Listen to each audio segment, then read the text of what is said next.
네, 오늘 본문에서 하나님께서 계획하시고 그 일을 행하시고 또 파멸하시되 다시 구원을 행하시는 그런 말씀들이 진행되어지고 있습니다. 오늘 본문에서 제가 좀 주목한 것은 바로 1절입니다. 1절. 1절을 보니까 여호와여 주는 나의 하나님이시라 내가 주를 높이고 주의 이름을 찬송하오리니. 네, 이사야가 하나님이시여 내가 주를 찬양합니다 하면서 이사야의 기자가 이렇게 주님을 높이고 있습니다. 그런데 그 이유가 무엇입니까? 바로 주의 기사는 옛적에 정하신 뜻대로 성실함과 진실함으로 행하셨음이라. 하나님께서는 계획하셨고 그것을 마음을 다하여 성실함으로 최선을 다하여 그 뜻을 이루신 것을 내가 봅니다 하는 내용입니다. 그러니까 하나님께서 예언하셨던 것이 이루어지고 있음을 봄으로 말미암아 하나님 내가 당신을 찬양합니다라고 말하는 것입니다. 우리가 이 본문을 통하여서 알 수 있는 하나님에 대한 특징은 무엇일까요? 바로 하나님은 약속하신 바를 성실하게 이루신다. 하나님은 계획하신 바를 반드시 성취하신다라는 것입니다. 이것은 중요한 하나님의 속성입니다. 하나님은 반드시 그 말한 뱉은 것을 이루신다. 그것을 내가 보고 확신합니다. 주님을 찬양합니다. 이렇게 얘기하잖아요. 그렇죠? 이것이 중요합니다. 왜 그럴까요? 하나님을 믿는 우리가 하나님이 약속한 것을 이루지 않으신다면 우리가 그 하나님을 어떻게 믿을 수 있을까요? 그렇죠? 하나님이 자기가 말한 것을 내가 이렇게 할 거야 하고 시간이 지나면 그것이 정말 되어져 있으면 우리가 그 사람을 신뢰할 수 있잖아요. 마찬가지로 하나님께서도 말하고 뱉으신 그 약속과 당신의 계획을 내가 이렇게 할 예정이야, 내가 이렇게 하리라 라고 한 것을 이루어 가시는 것을 볼 때 놀랍게 그분을 신뢰하고 다음 말씀도 주께서 이루실 것을 우리가 믿고 따라갈 수 있기 때문이죠. 그렇습니다. 그래서 하나님의 특징은 바로 계획하시고 성취하시고 약속하시고 약속을 이루시고 이것이 바로 하나님의 특징입니다. 성경에서도 바로 그 부분을 찾아볼 수 있는데요. 하나님이 아브라함에게 찾아오셔서 계획한 것을 말씀하시고 어떻게 하셨습니까? 이루셨어요. 모세에게도 찾아오셔서 말씀하시고 이루셨습니다. 요셉에게도 찾아오셔서 말씀하시고 이루셨어요. 다윗에게도 찾아오셔서 기름 부으시고 왕으로 만드셨어요. 그러니까 하나님의 뜻은 반드시 이루어진다는 것이죠. 그런데 문제는 뭐냐? 바로 이루어지지 않는다는 거예요. 모세가 아브라함이 75세에 받았는데 민족을 이룬다는 약속을 받았어요. 그런데 75세에 받아서 100세에 아들 한 명을 낳았어요. 그러니까 이게 민족을 이룬다는 게 맞는 건가? 그런데 어떻습니까? 이삭을 낳고 이삭이 야곱을 낳고 야곱이 12아들을 낳고 그것이 애굽에 가서 거의 3대와 4대를 걸쳐서 이루어진단 말이에요. 요셉에게 찾아오신 하나님, 내가 너에게 꿈을 줄 것이야. 꿈을 주셨죠. 자기의 형들이 자기를 위하여서 이렇게 절을 하는 거, 꿈. 그런데 찾아보니까 요셉이 약 17세 정도에 그 꿈을 꾸고 팔려갔다고 해요. 그런데 총리가 되어서 그 꿈이 이루어진 시기는 30대에서 40대라고 합니다. 그러니까 10년 이상이 걸렸어요. 또 다윗도 어떻습니까? 기름 부음 받았습니다. 사무엘에게. 지난번에 우리 애니메이션 보여드렸죠. 어린 나이에 그 양치기 소년에게 기름을 부어서 왕이 될 것이라는 예언과 약속이 주어졌는데 다윗도 30세가 넘어서 왕이 됐잖아요. 그리고 그냥 왕이 된 게 아니라 사울에게 쫓기는 일을 거쳐서 됐고, 요셉도 감옥에 가고 팔리고 우여곡절 끝에 간단 말이에요. 그러니까 우리가 생각해야 될 것은 무엇일까요? 하나님의 약속은 반드시 이루어지는데 그 과정이 내가 원하는 대로 바로 이루어지는 것도 아니고 그 과정이 가다 보면은 이거 맞아? 이거 이렇게 되는 거 맞아?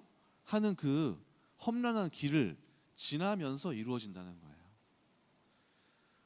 그 길을 지나다 보면 어떤 일이 생길까요? 믿음이 떨어지는 일이 생긴다는 거죠. 뭐야? 나한테 약속하신 거 이거 진짜 맞아? 이거 안 이루어지는 거 아니야? 하나님 신뢰할 만한 거 맞아? 왜 안 이루어지지? 이거 하나님이 나를 축복하신다는 약속의 말씀이 이거 맞아? 하나님 뜻이 이거 맞아? 하나님 뜻으로 시작했다고 생각했는데 이거 맞아? 왜 이런 일이 생기지? 왜 갈등이 일어나지? 왜 계속 축복의 길로 가는 게 아니라 왜 마이너스 되는 일이 생기지? 이 과정을 반드시 거쳐가게 된다는 거예요. 하나님의 약속이 이루어지는 과정에서. 그렇다면 우리가 해야 할 일이 무엇입니까? 하나님의 약속은 반드시 이루어질 것인데 그 과정을 겪어가는 우리가 믿음을 잘 지키고 가는 것이 중요하다는 것입니다. 네. 반드시 그 과정에는 평탄하게 가는 게 아니라 무너짐이 있고 실패도 있고 다른 뜻이 펼쳐질 때도 있고 패배도 있다는 것입니다. 그래서 이번 주 말씀 무엇입니까? 누려라 하셨잖아요. 누려라. 평안을 누리는 방법. 왜 누려야 할까요? 하나님의 약속이 누릴 만한 상황으로 오지 않기 때문에 그래요. 하나님의 약속을 이루어지는 과정은 반드시 우여곡절이 있기 때문에 누리지 않으면 믿음을 잃어버려서 하나님을 원망할 상황이 오기 때문입니다. 그래서 우리의 마음을 잘 지켜고 그 어려움을 해석해 나가고 감사로 바꾸는 그런 우리의 과업이 있습니다. 저도 여러 가지 마음의 어려움들이 찾아오기도 합니다. 저도 대안학교를 지금 이제 해 나가고 있지만은 언제나 늘 잘 되고 하는 것이 아닙니다. 저도 이제 최근에 있었던 고민은 뭐냐면은 이제 내년을 생각하게 되더라고요. 우리 아이들이 올해 많이 들어왔어요. 그래서 이번에 감사하게도 아이들이 한 10명 이상 들어왔고 중고등부도 10명 이상 들어왔고 초등반도 7명, 8명이 이렇게 많이 들어왔어요. 그래서 이렇게 거의 2배 더블로 늘어나게 됐는데 그러다 보니까 그 동안에 이제 선생님들 좀 이렇게 월급도 많이 이제 못 드리기 때문에 학생들이 왔으니까 조금 더 올려드리고 그리고 우리 장학금도 많이 좀 제도를 확장을 했어요. 네. 셋째 자녀 오시는 분들에게 좀 더 드리고 그다음에 한부모 가정에게도 파격적으로 막 50% 이상 이렇게 드리고 그렇게 했더니 또 혜택을 받으시는 분들이 또 많이 있더라고요. 네. 그렇게 이제 재정을 이제 확장을 하고 이제 지출이 많아진 거죠. 어떻게 보면 다른 말로 하면 그렇게 늘렸는데 내년을 제가 이제 생각하게 되는 거예요. 이제 지금 8월, 9월 되니까 내년에 그럼 아이들이 오는 인원이 얼마나 될까? 그래서 제가 중고등반에도 물어봤어요. 초등반에 물어봤어요. 6학년 학생들이 넘어와서 올라오니까 우리 아이들이 몇 명 오나요? 물어봤더니 목사님 내년에는 올 애들이 거의 없어요. 이러는 거예요. 없어요? 그래요? 그럼 중고등반에 아이들이 중학 1학년 애들이 와야 되는데 없구나. 그럼 중학교에서는 졸업한 애들이 몇 명이에요? 물어봤더니 목사님 한 3명 정도가 나갑니다. 3명이 졸업을 해요. 또 중간에 나간 애들 없어요? 했더니 한 친구는 미용하러 또 떠났고 한 친구는 또 자기 꿈을 찾아서 또 나갔어요. 그럼 내년에 벌써 5명 정도가 빠지네. 그럼 내년에는 안 들어오네. 초등에는 몇 명 들어요? 초등 물어봤더니 초등학생도 한 2명, 3명 들어오는 거예요. 그래요? 나가는 인원이 있는데 들어온 인원이 없어. 근데 우리는 재정을 좀 이렇게 늘려놨어요. 이렇게 지출을 크게 해놨어요. 그러니까 유지가 되려면은 이게 인원이 어느 정도 좀 맞아야 되잖아요, 그렇죠? 근데 아이들이 벌써 나가서 이게 재정적인 상황만 본다면은 이게 똑같이 유지가 되는 게 아니라 마이너스가 되는 요소가 되니까 제 마음 속에서 어떨까요? 내년에 그러면은 손해가 나는 건가 하면서 걱정이 들어오기 시작하는 걱정이. 그럼 걱정이 들으면 어떻게 돼요? 사람이 불안하게 되면은 빨리 이것을 해결하고 싶잖아요. 그러니까 제가 막 우리 엄대진 목사님이랑 정택현 전도사님 운영회의 할 때 압박을 하는 거예요. 11월 달에 홍보를 나가야 된다. 내수로 우리 교회가 지금 아이들이 내수로 이렇게 하자, 교회 아이들로 하잖아요. 근데 외부 인원들이 좀 있거든요. 근데 그 친구들이 적응을 좀 잘하고 있어요. 한 2명 정도가 적응을 해서 지금 SOT 하고 있는데 그 두 분이 완전 SOT 팬이 됐어요. 감사하게도. 우리는 이제 내수로만 하면 안 된다. 외부인들이 와야 된다. 그래서 이제 하려고 했더니 또 어떤 일이 생기냐? 교육청에서 검사를 해서 점검을 한대요. 네, 근데 홍보를 하는 행위를 하면 안 된대. 홍보하는 행위를 하면 안 된대요. 그래서 저희 전략이 원래는 교회에 가서 이제 돌면서 좀 홍보를 하려고 했거든요. 외부 인원들을 해야 되니까 이것도 어려워지겠네. 어떻게 해야 될까? 어떻게 해야 될까? 하면서 제가 이제 막 이제 압박을 하는 거죠. 어떻게 해야 할 것인지. 또 중고등반에도 우리 중고등반 아이들이 대학교를 그럼 잘 가야 되잖아요. 어쨌든 학교를 잘 가서 결과가 나와야지 이게 되어지는 거 아니겠어요? 그래서 그럼 아이들이 대학교를 갈 수 있는 좋은 데를 갈 수 있는 게 있냐 물어봤더니 목사님 지금 벌써 그렇게 되지 않아요. 몇 년 더 있어야 된다고. 좋은 열매들이 나오려면은 지금 잘 준비하는 아이들이 몇 년 더 이렇게 우리 학교에 있는 가르침들을 잘 수용하려면은 몇 년이 더 걸린다. 그런 이야기를 이제 해주는 거죠. 그러니까 이제 제 마음에 불안과 염려와 걱정과 어떻게 해야 되냐 어떻게 해야 되냐 이런 것들이 들어온다는 거죠. 운영이 어떻게 될 것인가. 내년에 아이들이 안 오면 마이너스로 가지 않을 것인가. 또 선생님들이 막 SOT도 선생님들이 갑자기 연속으로 2명 임신을 해서 막 나가요. 선생님들이 또 빠지네. 그러니까 이제 마음에 걱정이 오고 불안이 온다는 거죠. 저에게도. 그래서 감사하게도 그래도 이제 그런 불안을 갖고 이제 하다 보니까 하나님 앞에 이제 기도가 되어질 수밖에 없더라고요. 근데 막 처음에는 인간적인 생각을 막 쓰고 막 선생님들에게 이런 걱정을 또 토로를 하고 인간적인 방법을 쓰면서 이제 이야기를 하는데 저도 문제가 생기면은 불안이 많이 엄습하는 타입이에요.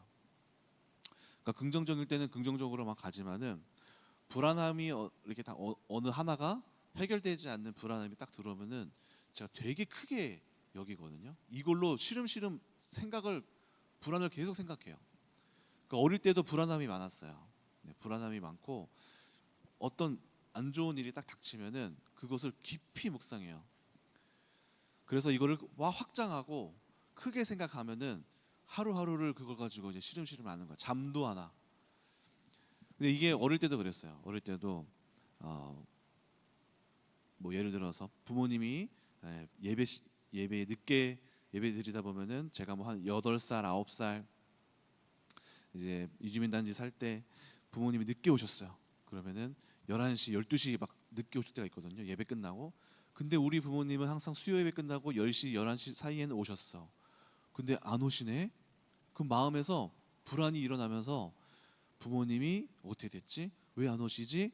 하면서 그 순간 상상을 하기 시작하는데 어디까지 가냐면은 안 오시는 이유는 부모님이 돌아가셔서 그래.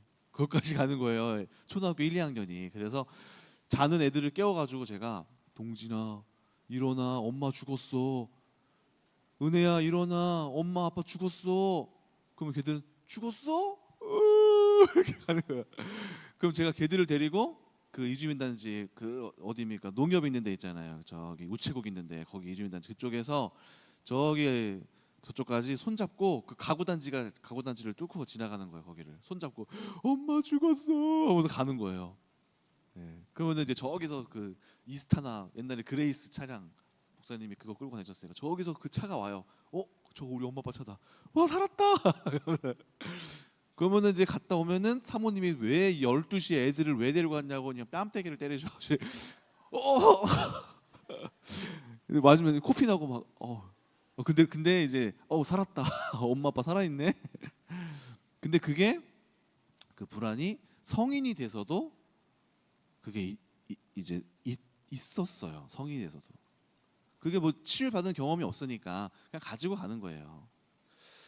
그런 불안함이 저에게 이제 있는 거죠. 늘 어떤 어려움이나 무슨 어떤 사건이 생겨요. 그러면은 그게 쉽게 해결이 될 수 있으면 또 쉽게 넘어가요. 저도 이거는 하나님께서 영적 싸움을 잘해서 하면 넘어가요. 근데 그게 깊게 해결이 안 될 수 있잖아요. 그럼 그게 제 속에서 상상하고 확장하고 그걸 품고 고민하는 것까지 좋아요. 근데 그게 쉽게 해답이 안 나오는 문제면은 제 속에서 그게 저를 장악하게 되더라고. 망했어. 큰일 났어. 앞으로 더 큰 문제가 될 거야. 이것은 저주받은 거야. 이것은 망할 일이야. 네. 옛날에 어렸을 때 사모님이 그런 말씀을 어렸을 때 많이 심었던 것 같아. 너는 망했어. 너는 그러니까 앞으로 말이야 하면서 막 미래에 대해서 막 저주를 퍼부으셨거든요. 그러니까 그게 어렸을 때부터 듣다 보니까 그렇구나. 나 인생이 망했구나. 이거 큰일 났구나. 난 저주받았구나. 앞으로 나는 내 인생 끝났구나. 그렇게 뭔가 이제 극단적인 이제 이야기를 이제 해줬던 것 같아요. 어릴 때.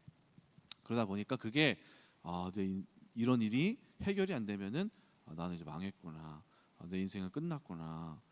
이렇게 가는 거예요. 속에서 그 들은 말들이. 그래서 그런 것들로 이제 우리의 마음이 내면이 장악되게 되면은 그 두려움에 이제 가게 되는 거예요. 큰일 났다. 이제 학교가 이제 망했다. 학교가 어려움 재정적으로 어려움이 생기겠구나. 큰일이 났구나. 여러 가지 어려움이 있구나. 하면서 막 시름시름 그것으로 인하여서 이렇게 고통받게 된다는 거죠. 그런데 우리가 그래서 중요한 게 무엇입니까? 바로 근데 따지고 보면은 그렇지 않거든요. 망할 일 아니거든요. 감사하게도 하나님께서 이제 여러 가지로 은혜를 주시는 게 저도 이제 그런 거 사인으로 은혜를 입어요. 뭐냐? 아니 만방국제학교에서 먼저 연락이 와서 이런 상황 가운데에 선생님들이 그 졸업생들이 와서 이렇게 와줘요. 이번에도 되게 큰 도움이 됐어요. 이번에 오셔가지고 그 선생님들이 아이들을 만나주시고 한 일주일 동안 생활하면서 선생님들 가르쳐주시고 아이들 만나주시고 하는데 그 만남으로 인하여서 아이들이 만방국제학교가 소문으로 들었던 그 이야기가 자기 눈에 실제로 있는 것을 보니까 아이들이 막 이 도전 의식과 이게 딱 올라가더라고요. 또 감사하게도 선생님들 우리 중고등 선생님들에게도 엄청난 도전이 됐어요. 네. 이렇게 해야 되는구나. 이렇게 팀 활동을 이렇게 해야 되는구나. 발전했고 또 내년에도 또 오신대요. 겨울에도 오셔서 도와주고 그리고 10월 달에도 최하진 박사님 또 오셔서 이렇게 해주니까 하나님이 운행하시고 있구나. 제가 운행하려고 하니까 이게 답이 없어요. 그런데 이게 하나님이 일하시는 것들을 보니까 안심이 되는 거죠. 주께서 일하고 계시는구나. 주께서 이런 여러 가지 일들을 하시는구나.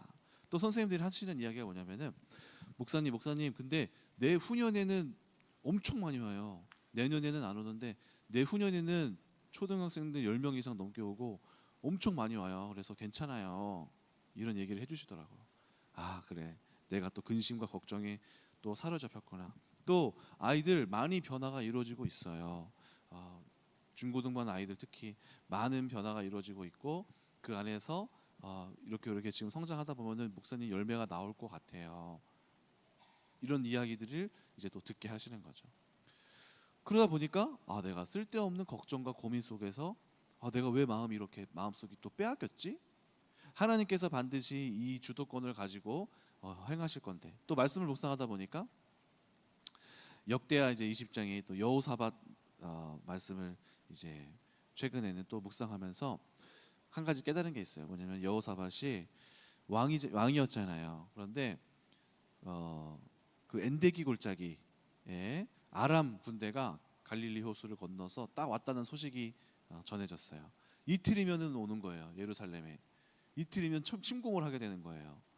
그러니까 이 여호사밧 왕이 즉시 엎드려서 아버지여 하나님 여호와 하나님이시여 당신이 우리 이스라엘을 지키겠다고 하지 않으셨습니까? 하나님이 약속하지 않으셨습니까? 하나님이 통치하시는 나라가 아닙니까? 하면서 이렇게 기도를 하는데 그 말씀 속에서 여호사밧이 자신과 하나님과의 관계를 어떻게 여기고 있는가를 묵상을 해보니까 아니 그가 왕이잖아. 그가 왕이었잖아요. 왕인데 하나님 당신이 통치하시는 국가가 아닙니까? 당신이 이끄시는 나라가 아닙니까? 당신과 약속한 나라가 아닙니까? 하면서 그 주권을 하나님께 이렇게 맡겨드리는 장면 속에서 지금 여호사밧 왕이 이 운영을 하나님께 맡겨드리고 있구나.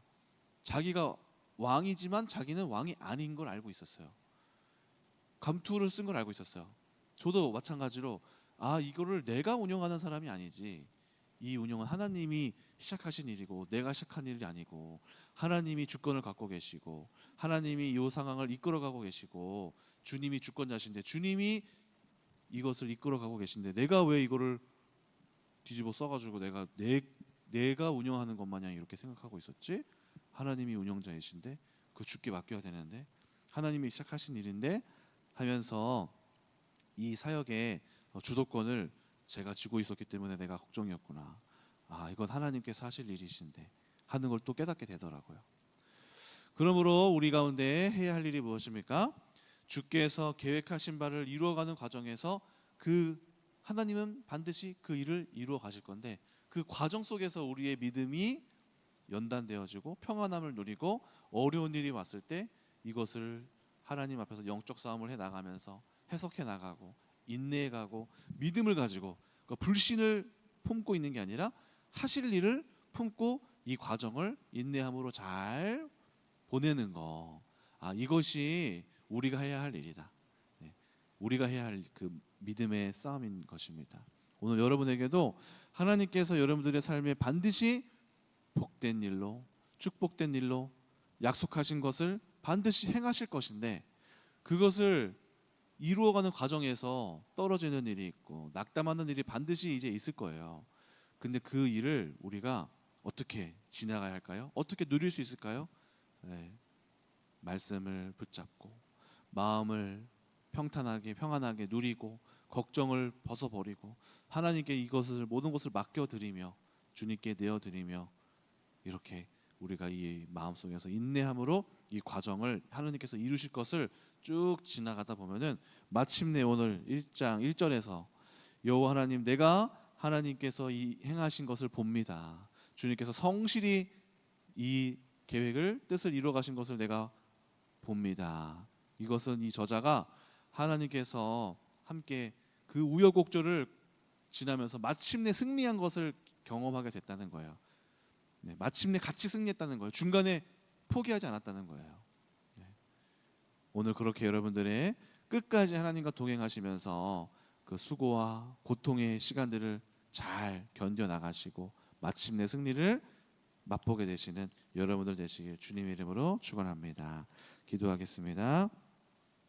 하나님 성실히 계획하시고 그 뜻을 이루시는 여호와 하나님, 모세도 중간중간마다 10가지 재앙을 해야만 탈출할 수 있었고 이스라엘 백성이 그렇게 불만했었고 전쟁이 끊이질 않았었습니다. 그러나 마침내 하나님께서 이끌어 가심을 신뢰하며 그 길을 걸어갈 때 하나님께서 약속하신 바를 이루었고 요셉도 그랬고 다윗도 사울에게 쫓기는 그런 과정이 반드시 있었습니다. 오늘 우리 성도님들에게도 하나님의 약속이 주어졌으나 반드시 그것을 이루어가는 과정 가운데에 어려움이 있을 줄 아는데 그 과정을 인내함으로 감사함으로 말씀을 신뢰함으로 잘 헤쳐나가요. 마침내 하나님께서 예비해 놓으신 면류관을 끝까지 얻게 되고 쓰게 되는 귀한 은혜를 허락하여 주시옵소서. 감사드리며 살아계신 예수님의 이름으로 기도합니다. 아멘.